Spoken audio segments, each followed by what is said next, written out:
What happens when a government tries to ban something an entire country enjoys? You don't get a polite, sober nation. You get a 13-year national competition in criminal absurdity. We're not just talking about a few hidden bars. We're talking about whiskey-filled torpedoes, elaborate fake funerals, and smuggling operations involving very confused farm animals.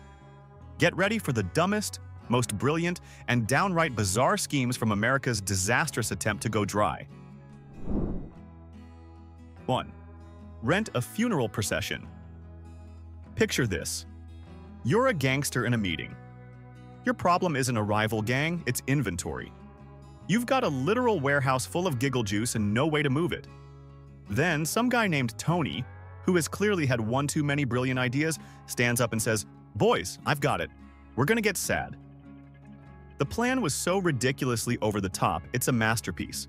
They'd rent a hearse, buy a real coffin, and pack it to the lid with bottles of the good stuff. Then, they'd hire a bunch of out-of-work actors to dress in black and walk behind the hearse, dabbing their eyes with handkerchiefs. It was performance art crime.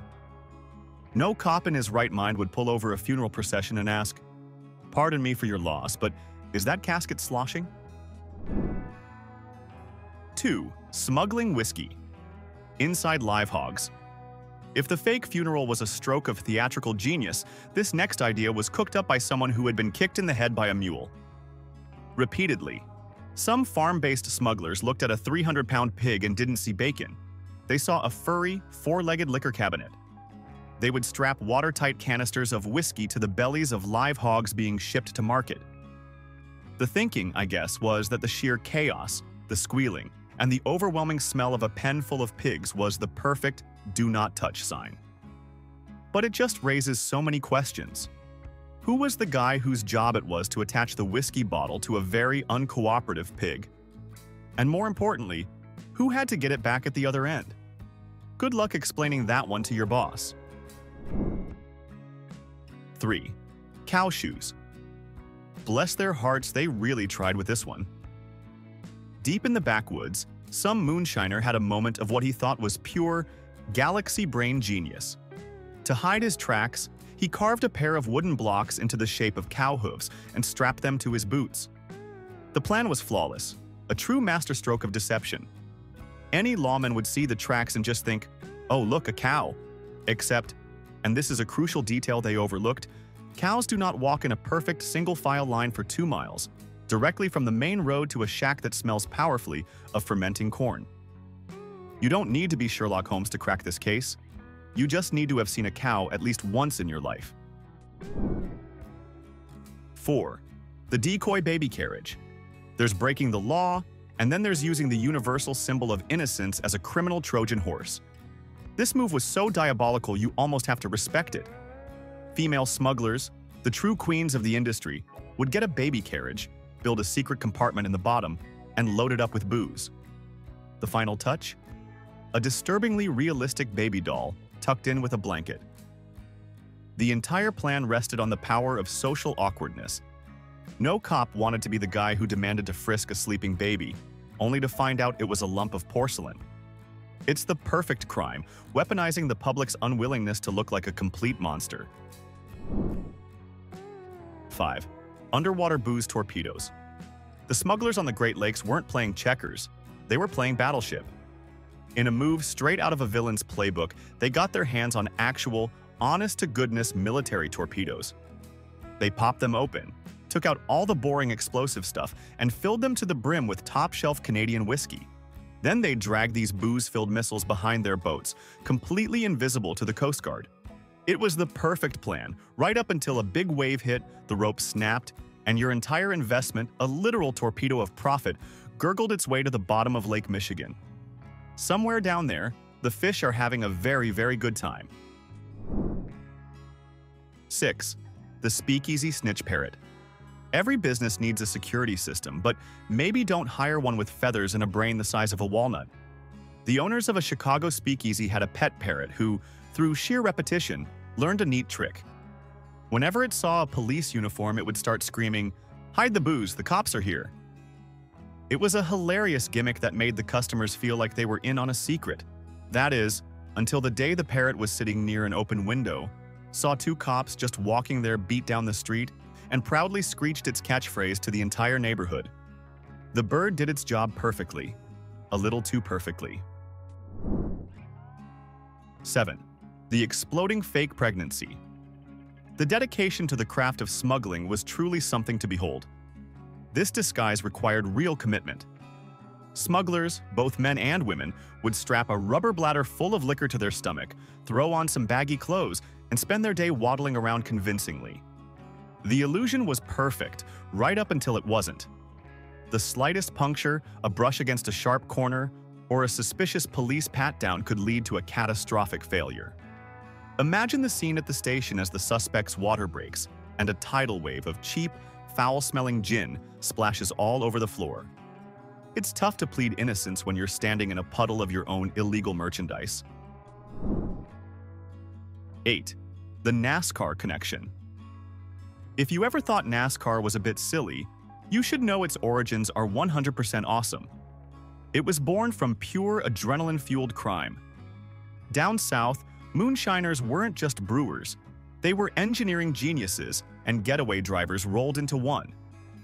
They took ordinary stock cars and turned them into road-going monsters, with engines that roared and suspensions that could handle a dirt road at 90 miles an hour. When Prohibition ended, they were all out of a job.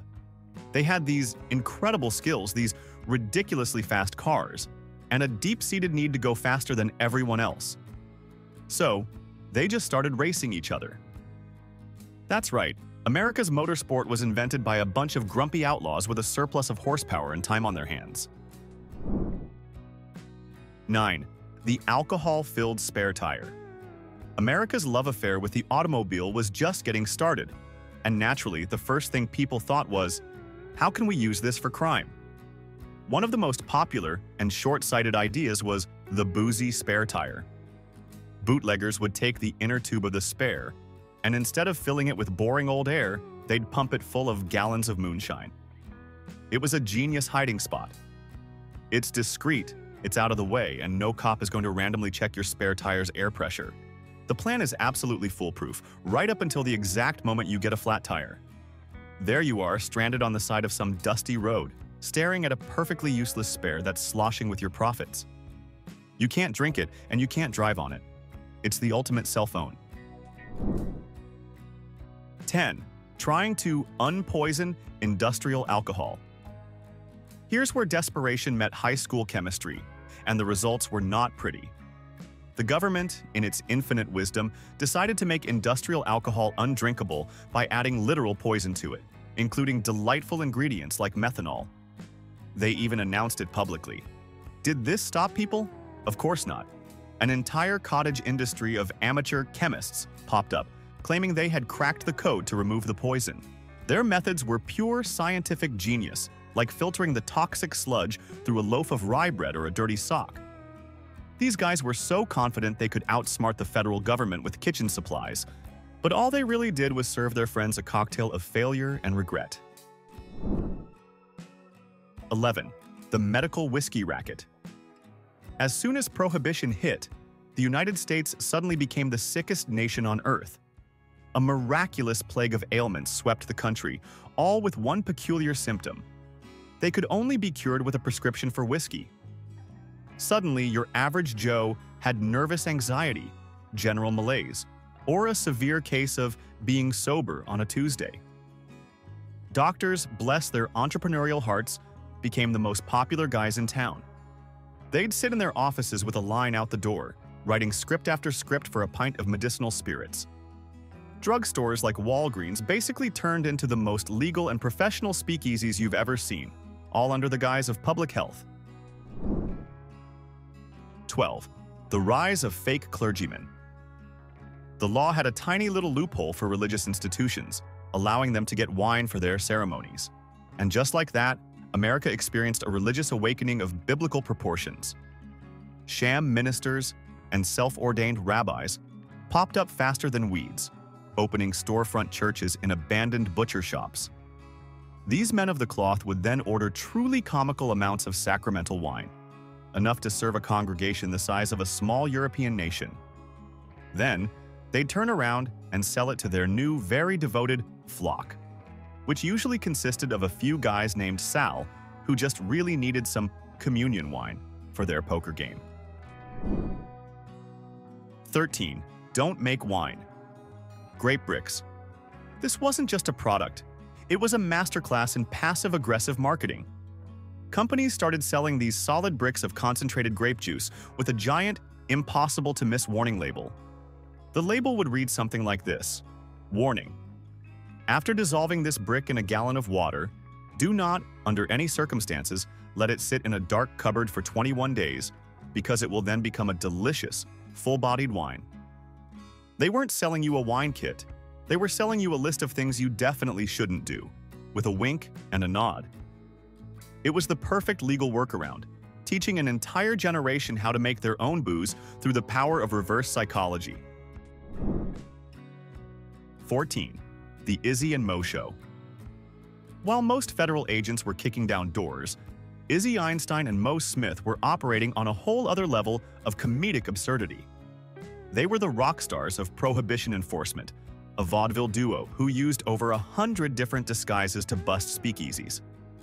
They posed as gravediggers, opera singers, fishermen, and even college football players. Their methods were so dumb, they were brilliant. Izzy once claimed his only equipment for a raid was a fake German accent and a thirst for justice. They were less like lawmen and more like real-life cartoon characters, proving that sometimes the most effective way to catch a criminal is to be weirder than they are. 15. The 3-mile booze cruises. If you can't party on land, why not party on the water? This was the brilliant logic behind the booze cruise. Enterprising ship captains would load their boats with seasick-looking customers and crates of liquor, then sail exactly 3 miles off the U.S. coast. The second they crossed that magical invisible line into international waters, it was like a switch was flipped. The bars would open, the sad band would start playing, and a wild, completely legal party would erupt. It was a floating bubble of defiance just out of Uncle Sam's reach. The only downside was the miserably hungover, choppy return trip, where everyone collectively regretted their life choices. 16. First-class air smuggling. The ink was barely dry on the Wright brothers' patent before some daredevil looked at a flimsy biplane and thought, I bet I can fit a lot of whiskey in that thing. Early pilots, who were basically just guys with a leather helmet and zero fear of death, saw a massive business opportunity. They would fly their rickety, cloth and wood aircraft to Canada, load them up with as much booze as they could carry without the wings falling off, and then try to land in some unlit farmer's field in the middle of the night. Considering that early planes had the structural integrity of a paper kite, this was often a one-way trip for both the pilot and the precious, fragile cargo. 17. Mule kick. Moonshine from trash. While city folk were mixing bathtub gin, the artists of the hills were perfecting beverages with names like Panther's Breath and Mule Kick. These weren't just catchy brand names. They were accurate descriptions of what it felt like to drink them. These backwoods connoisseurs used a farm-to-table approach, if the farm was a compost heap. They fermented not just corn, but anything with a hint of sugar, rotten apples, potato peelings, and for a little extra fiber, sawdust, and tree bark. The resulting liquid was less of a beverage and more of a chemical weapon that could probably also be used to strip paint off a barn. It was a testament to the human spirit's ability to create something truly awful from basically nothing. 18. Drinking perfume and canned heat. When the regular booze ran out, the truly dedicated didn't just give up and drink water. That would be quitting. Instead, they stared into their bathroom cabinets and saw a world of opportunity. People would legitimately try to extract the alcohol from perfume, hair tonics, and the undisputed king of bad ideas, Sterno. That's the canned jelly fuel you use to keep food warm. The process involved squeezing the goop through a handkerchief, a technique that did almost nothing to remove the other fun ingredients like industrial toxins. It was a desperate gamble that turned your insides into a science experiment, all for a buzz that probably tasted like cheap cologne and regret. 19. Caught by the smell. You can hide a still in the woods, you can use cow shoes to cover your tracks, And you can build a secret door behind your bookshelf, but you cannot hide the smell. The process of fermenting mash to create alcohol produces a powerful, pungent, and deeply personal odor of yeast, rot, and broken dreams. It's a smell that doesn't just linger, it moves into the neighborhood and makes itself at home. Many a would-be liquor baron was brought down not by brilliant detective work, but by a fed-up neighbor who followed their nose directly to the source of the stink. All that planning, undone by the one thing they couldn't disguise. 20. The presidential hypocrisy. While President Warren G. Harding was publicly wagging his finger at the nation about the evils of drink, the White House itself was one of the wettest spots in Washington. His wife, First Lady Florence Harding, was apparently running the most exclusive speakeasy in the country right out of the private residence. She charmingly referred to the upstairs quarters as the trough, and would personally mix up cocktails for their inner circle of friends. It's the ultimate power move, making the entire country go dry while you're violating the Constitution in your living room, flagrantly breaking the very law your husband was supposed to be enforcing. 21. The legend of the real McCoy. In an era where most illegal booze tasted like gasoline and could make you go blind, one man became a national hero by simply not trying to poison his customers. Captain Bill McCoy was a different kind of bootlegger. He anchored his ship just outside U.S. waters and sold high-quality, unadulterated liquor from overseas. His product was so famously clean and pure that people started refusing the cheap bathtub junk. They'd demand only the good stuff, asking their bootlegger, "Is this the real McCoy?" He literally gave the world a phrase for quality, all because his business model was, sell a product that is what it says it is. 22. The speakeasy snitch parrot. Every speakeasy needed a security system. Most settled for a big, grumpy guy at the door with a tiny peephole. But one Chicago bar decided to invest in a more advanced, feathered technology, a parrot. They thought they were geniuses. Over time, the parrot learned that when men in blue uniforms showed up, everyone panicked. So it developed a helpful catchphrase, squawking, "Hide the booze, the cops are here," whenever it saw a uniform. It was a hilarious party trick, until the day the parrot, sitting by an open window, saw two officers calmly walking their beat and decided to scream its warning to the entire street. The security system worked perfectly, a little too perfectly. 23. The overloaded sinking booze boat. Greed is a funny thing. It makes you look at a boat loaded with thousands of pounds of whiskey, with the water just an inch from the edge, and think, you know what? I bet we could fit one more case on there. Smugglers would routinely load their getaway boats so heavily that they were basically semi-submarines. The slightest wave, a sharp turn, or a strong gust of wind could send water pouring over the side. Many a bootlegger watched in silent horror as their entire fortune, their retirement plan, and their only means of escape gurgled dramatically to the bottom of the sea. It was a lesson in physics they learned far too late. 24. The basement distillery explosion. Making moonshine in your basement is a delicate art, somewhere between baking and amateur bomb disposal. It involves boiling highly volatile alcohol vapors in a homemade contraption that was probably assembled using parts from a lawnmower. For many aspiring home distillers, that control was often more of a suggestion.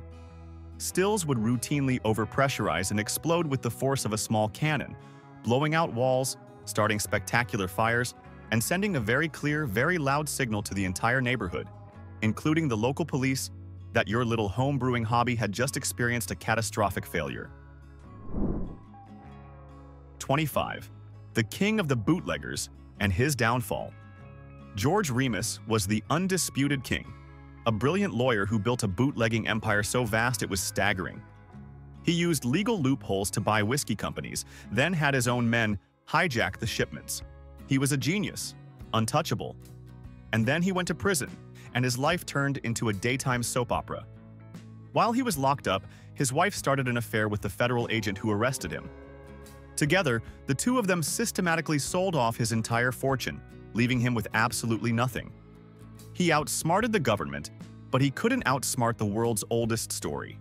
It was a beautifully dumb, tragic end to a criminal mastermind. 26. Smuggling whiskey. Inside live hogs. Some moments in history make you wonder about the thought process that led to them.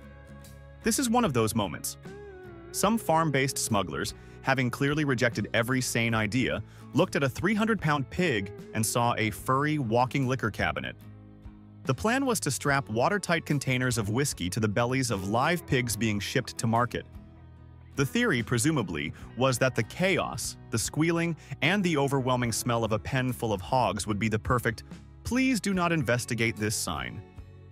But it raises the most important, unanswered question. Who was the poor soul whose job it was to get the whiskey back from the angry, uncooperative pig at the other end? 27.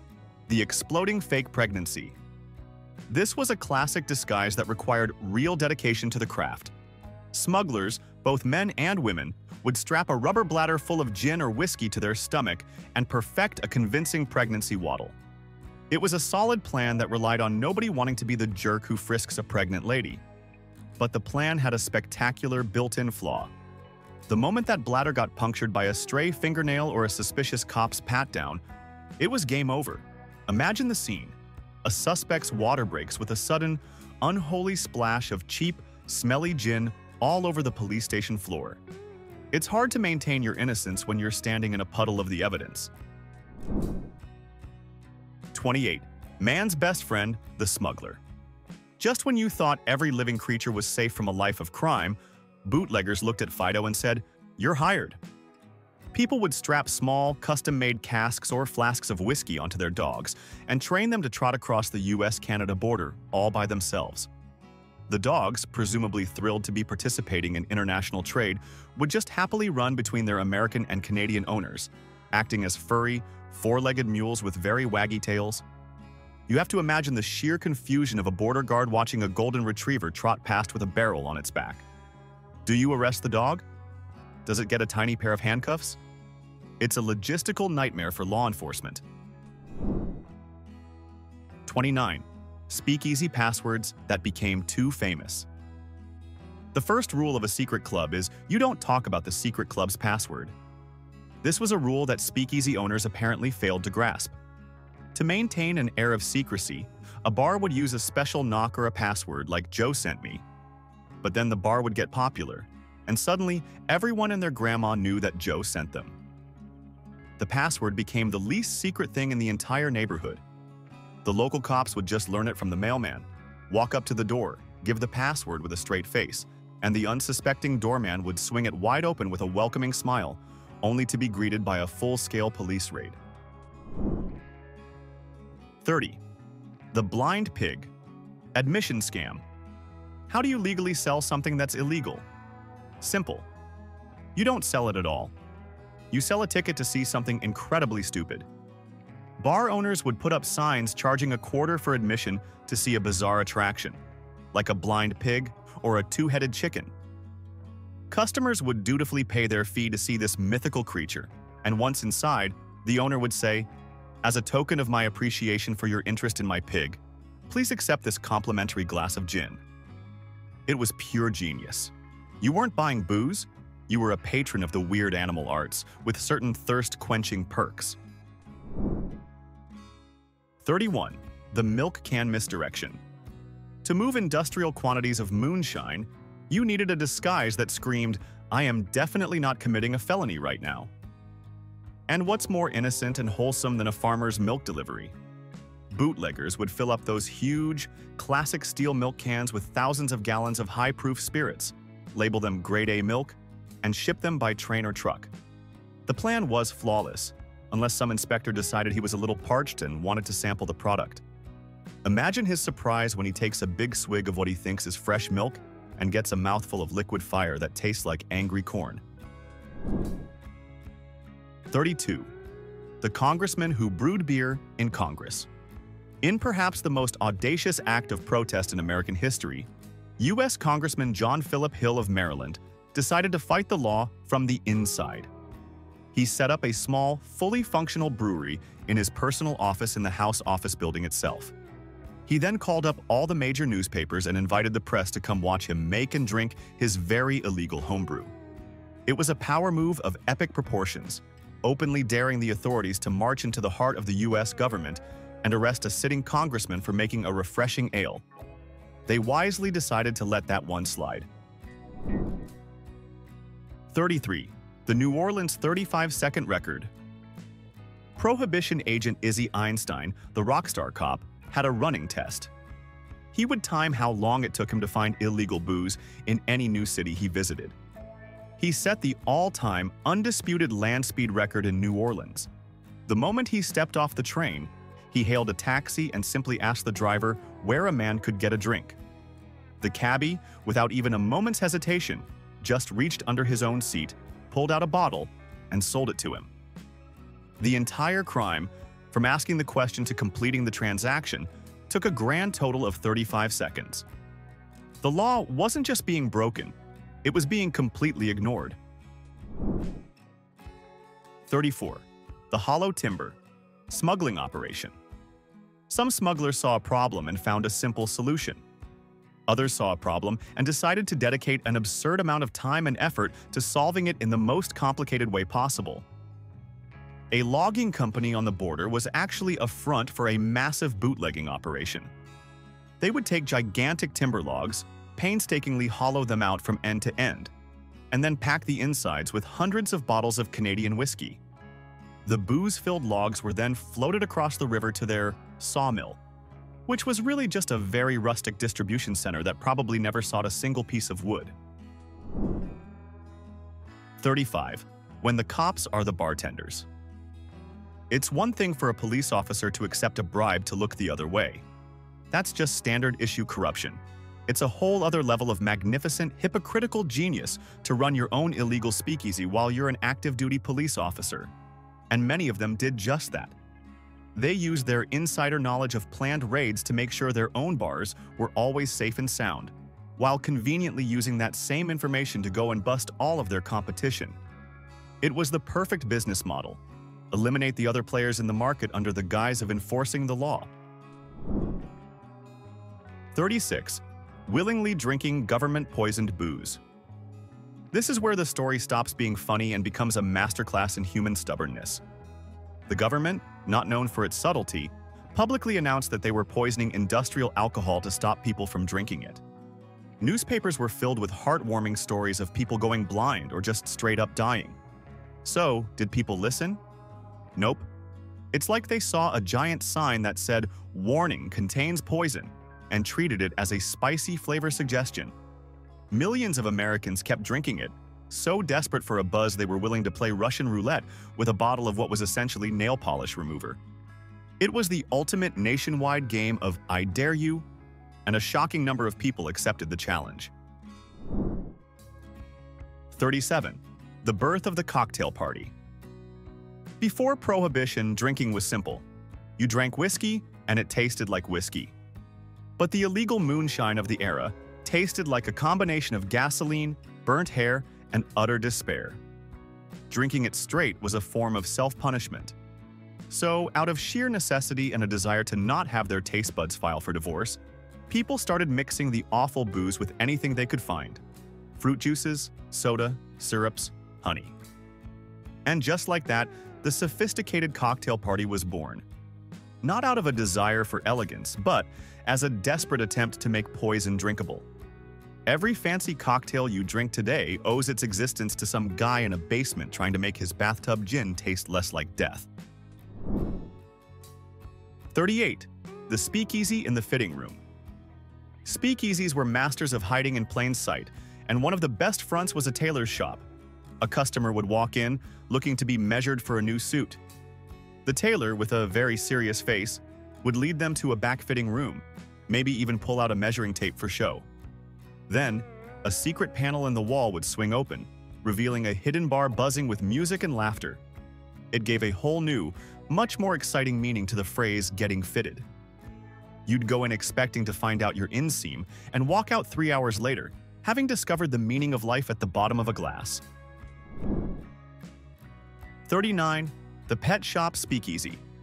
If you were looking for the most diabolical disguise for a bar, you couldn't do better than this.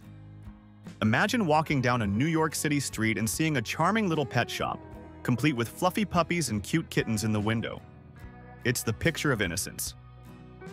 But if you knew the right password, you could walk past the cages of canaries, through a door marked storage, and emerge into one of the city's most notorious hidden bars. It was the perfect cover. The place already smelled like sawdust and animal feed, which was probably a significant improvement over the smell of most speakeasies. Who would ever suspect a den of vice was hidden behind a literal wall of cuteness? 40. Renting your home to criminals. For regular folks, Prohibition offered a tempting, if incredibly risky, side hustle. People with a spare room or an empty garage would rent out their space to bootleggers to use as a storage depot or a mini distillery. It was the easiest money they ever made, right up until the moment it wasn't. The arrangement was great until the amateur still in your basement inevitably exploded, taking out half your foundation, or the feds conducted a surprise raid and you, the homeowner, were arrested right alongside the gangsters you were subletting to. It was the ultimate get-rich-quick scheme that usually ended with you getting poor and incarcerated even quicker. 41. Detroit's underwater escape hatch. One of Detroit's most famous speakeasies was located right on the river, and its owner was a paranoid mechanical genius. He didn't just have a secret exit, he had an evidence-destroying superweapon. He built an elaborate system of levers connected to his entire bar. If a raid was imminent, he could pull one lever, and the entire back wall of the bar, shelves and all, would instantly collapse, sending thousands of dollars worth of illegal liquor sliding down a chute and splashing directly into the Detroit River. It was an insanely over-engineered solution for a simple problem, but you have to admire the sheer theatricality of flushing all the evidence with the pull of a single lever. 42. The unbreakable alcohol demand. After more than a decade of this madness, what finally killed Prohibition wasn't a moral awakening. It was cold, hard cash. Powerful, wealthy figures like John D. Rockefeller, Jr., who had been some of the biggest cheerleaders for the dry cause, did a complete 180. Why? They looked at the Great Depression, then they looked at their own massive income tax bills, and they realized the government was losing out on billions in alcohol taxes. In the end, the grand moral crusade was defeated by simple accounting. It turns out the most persuasive argument against Prohibition wasn't about freedom or liberty. It was about the fact that everyone, especially the rich, hates paying taxes. 43. The grand funeral for John Barleycorn. When Prohibition was finally repealed in 1933, the country didn't just breathe a sigh of relief, it threw a nationwide party. But San Francisco, never one to be outdone, took it to a whole new level of glorious absurdity. They held a massive, elaborate mock funeral for John Barleycorn, the fictional personification of alcohol. A real hearse carrying a symbolic casket paraded through the downtown streets, followed by a procession of thousands of incredibly happy mourners. They weren't crying, though. They were cheering, singing, and all heading directly to the city's newly reopened bars to properly grieve their loss with a few dozen drinks. It was the most joyful funeral in recorded history. 44. The Temperance Union's Guide to Getting Booze. And now for the single greatest punchline in American history. The Women's Christian Temperance Union, the very group that had fought for decades to make the nation dry, found itself in a wonderfully awkward situation. After achieving their goal, it turned out that many of their own staunch members suddenly discovered they had mysterious ailments. Ailments that, wouldn't you know it, could only be cured by medicinal alcohol. In a twist of delicious irony, the organization had to issue guides teaching its own flock how to legally get a prescription for booze from a doctor. So there it is, America's 13-year national hangover. It proved that trying to outlaw human nature just makes people wildly creative criminals. Now for the real debate that will probably start a war in the comments. Looking at society today, did we actually learn anything from the spectacular failure of Prohibition? Or are we just doomed to repeat history's dumbest mistakes with new vices? Get in the comments and argue it out. If this tour of historical insanity was your kind of thing, hit that like button and subscribe for more.